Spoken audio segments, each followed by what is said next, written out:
Après une nouvelle nuit passée sur la plage de Ceuta et avant une nuit supplémentaire, cette plage dans l'enclave espagnole est encore aujourd'hui le théâtre de ces regroupements où peu de mots sont échangés. Les conditions sanitaires sont absentes, les commerces sont fermés, donc impossible de s'alimenter.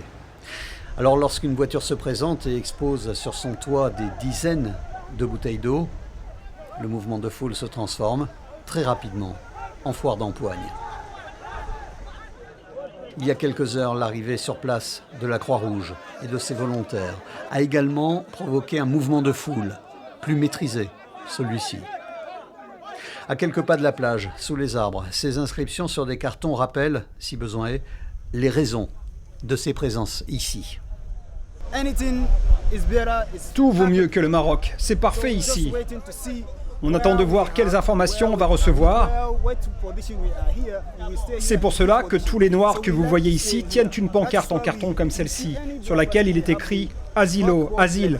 En attendant, nous ne voulons pas retourner au Maroc. Depuis qu'on est venu, il n'y a pas de nourriture, il n'y a pas l'eau. Bon, il y avait l'eau ici, ils ont coupé. En tout cas, on ne baisse pas les bras. Mais si on va mourir ici, on va mourir ici, on va mourir. Il y a les plages et puis plus loin, à l'écart, ce complexe d'entrepôts où des femmes marocaines sont rassemblées. Elles aussi, elles attendent. Certaines sont accompagnées de leurs enfants. Faute de téléphone, une caméra peut permettre de passer un message à la famille et tenter de rassurer et embellir quelque peu la situation.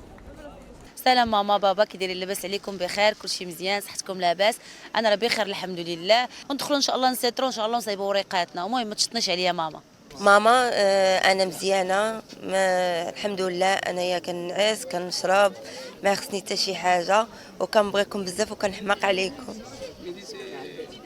La vérité au milieu de ces entrepôts est tout autre.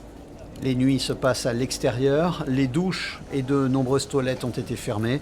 D'après des témoignages recueillis sur place, femmes et enfants doivent se contenter d'un repas par jour et d'un espoir, celui d'être entendus et de changer de vie.